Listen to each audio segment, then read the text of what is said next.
Finally आज से ही दिन ही आसीगला। तो जय जगन्नाथ सांग मैंने वेलकम कर मोर आउ एक मिनी ब्लॉग को।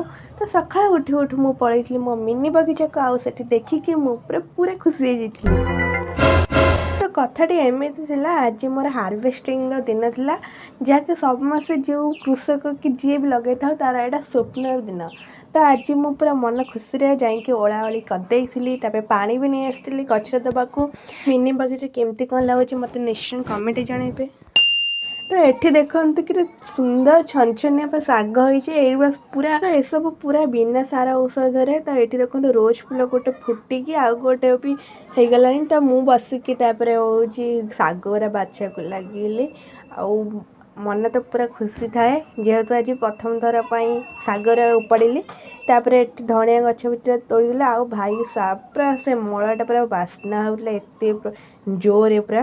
तो ये गोटे मनी प्लांट गछ लगे ये सब गछ लंका गछ टिके बढ़ीगला। तापर ये मक्का गछ भी देखते केते बढ़ीगला। तापर यहाँ हूँ टमाटर गछटा भी देखो। यहाँ मो बगीचार फाइनाल लुक आमती कौन हो निश्चय कमेंट जनइबे। ये गोटे कखारु गचर गोटे कखारुटे है भिडियोटी एंड कली।